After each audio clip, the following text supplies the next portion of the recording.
Hello everyone, I am Poonam and welcome back to coverage smart classes. आज हम बात करने वाले हैं रिलेटिव प्रोनाउन की।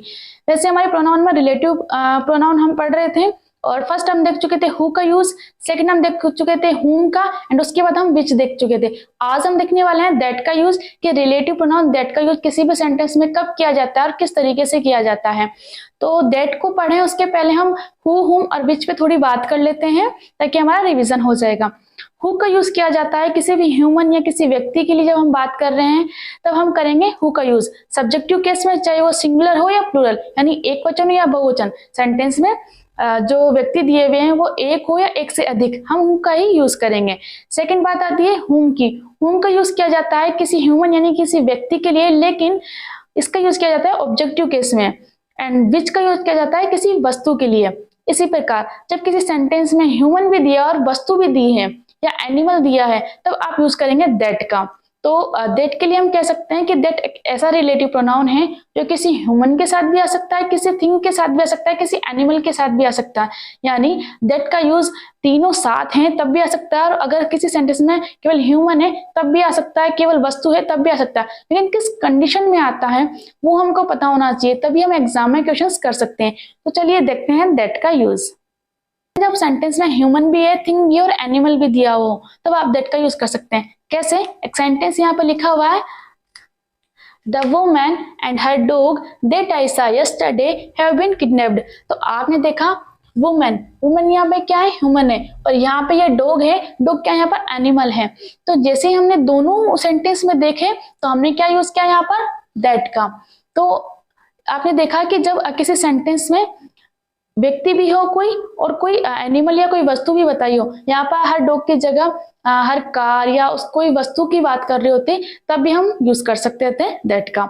नेक्स्ट आती है जब किसी सेंटेंस में सुपरलेटिव डिग्री दी हो तब भी हम यूज करेंगे दैट का। कैसे? This is the best that we can do. Best हमें पता है सुपरलेटिव डिग्री है, जैसे हमने सेंटेंस में बेस्ट को देखा हमने यूज कर दिया यहाँ पर दैट। ठीक है। अब सेकंड अगली बात आती है कि ऑल का यूज हम करेंगे किसी पर्सन के लिए, लेकिन ऑल का यूज अगर हम पर्सन के लिए कर रहे हैं तो हम किस रिलेटिव प्रोनाउन का यूज करेंगे? हु का और दैट का कर सकते हैं, हुम और विच का यूज हम नहीं कर सकते हैं। नेक्स्ट बात करते हैं कि ऑल का यूज थिंग यानी किसी वस्तुओं के लिए हो रहा है तब आप यूज कर सकते हैं केवल दैट का। हु, विच और हुम का यूज नहीं कर सकते। सबके ऊपर देखा था हमने कि किसी व्यक्ति के लिए हो रहा है, व्यक्ति के साथ हो रहा है, तो हमने यूज किया था हु और दैट दोनों यूज किया। लेकिन जब वस्तु की बात आ रही है तब केवल दैट का यूज कर सकते हैं, हु, विच और हुम का यूज नहीं कर सकते हैं। एग्जाम्पल देख लेते हैं दोनों के। यहाँ पे लिखा हुआ है all who oblique that are interested to do this work can do it। यानी अब हमको पता है इस सेंटेंस में किसी काम को करने को लेके बात हो रही है कि जो भी इस काम को करने के इच्छुक है वो इस काम को कर सकते हैं।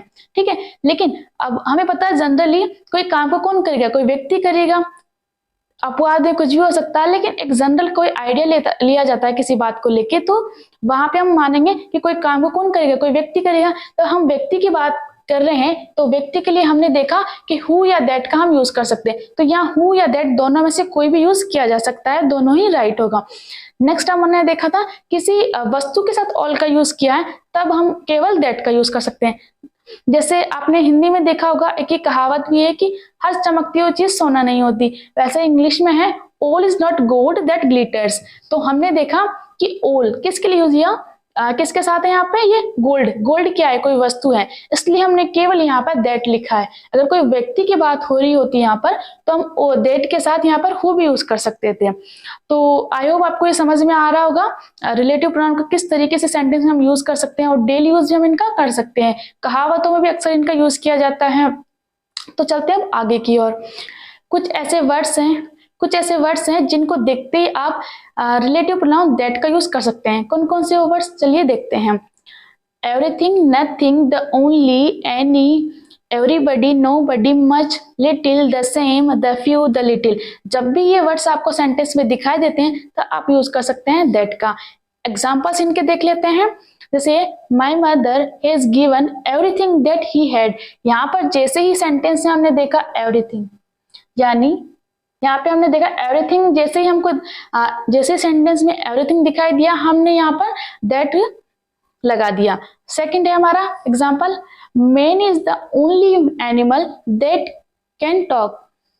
यहाँ पर जैसे ओनली, द ओनली यहाँ पर यूज हो रखा है, तो द ओनली जैसे ही दिखा हमको, हमने दैट रिलेटिव प्रोनाउन का यूज कर दिया है। तो आपने देखा कि कुछ ऐसे वर्ड्स हैं जिन्हें आप सेंटेंस में देखते ही दैट का यूज कर सकते हैं। तो आप एक बार रिवीजन के लिए एक बार वापस से हम पढ़ते हैं ताकि हमें ये माइंड में सेट हो जाए। जैसे everything, nothing, the only, any, everybody, nobody, much, little, the same, the few, the little. तो जब भी ये दिखाई देंगे तो हम क्या यूज करेंगे, दैट का। एंड सेंटेंस हमने देखा कि जैसे एवरीथिंग दिखा हमने दैट का यूज किया, यहाँ पर द ओनली दिखा हमने दैट का यूज किया। ठीक है, लास्ट आता है हमारा कि आफ्टर द इंट्रोगेटिव प्रोनाउंस, जब इंट्रोगेटिव प्रोनाउंस का यूज किया हो किसी सेंटेंस में तब हम यूज कर सकते हैं दैट का। कैसे, जैसे हु, व्हाट, इस टाइप के कोई वर्ड्स आपको एग्जाम्पल में दिखाई देते हैं तब आप यूज कर सकते हैं दैट का। जैसे एग्जाम्पल है हमारा, what is there that I do not know. यहाँ पर जैसे ही व्हाट, ये इंट्रोगेटिव प्रोनाउन है, जैसे हमको ये दिखाई दिया हमने क्या यूज किया यहाँ पर, दैट का। तो इस तरीके से जब भी आपको ये चीजें जहां भी दिखाई देती है किसी भी सेंटेंस में तब आप यूज कर सकते हैं दैट का। अगर फर्स्ट रिवीजन हम कर लेते हैं, हमने देखा कि दैट का यूज पीपल के लिए, एनिमल्स के लिए, ऑब्जेक्ट्स के लिए किया जा सकता है। और जब सेंटेंस में ह्यूमन, थिंग, एनिमल, इनमें से ये तीनों दिए हो सेंटेंस में या दो दिया हो इनमें से, तब आप यूज कर सकते हैं दैट का। अगला हमने देखा एग्जाम्पल हमने देखे इनके, इसके साथ अगला है हमारा, जब सेंटेंस में सुपरलेटिव डिग्री दी हो तब आप यूज कर सकते हैं दैट का। सेंटेंस में ऑल के साथ किसी व्यक्ति का कोई व्यक्ति दिया हो तब आप यूज कर सकते हैं हु या दैट का। लेकिन जब केवल वस्तु दी हो तब आप यूज कर सकते हैं दैट का। अगला हमने देखा कि जब सेंटेंस में everything, nothing, the only, any, everybody, nobody, much, little, the same, the few, the little ये दिया हो तब आप यूज कर सकते हैं दैट का। नेक्स्ट और लास्ट हमने देखा कि आफ्टर द इंट्रोगेटिव प्रोनाउंस, जब सेंटेंस में इंट्रोगेटिव प्रोनाउंस का यूज किया हो तब भी आप यूज कर सकते हैं दैट का।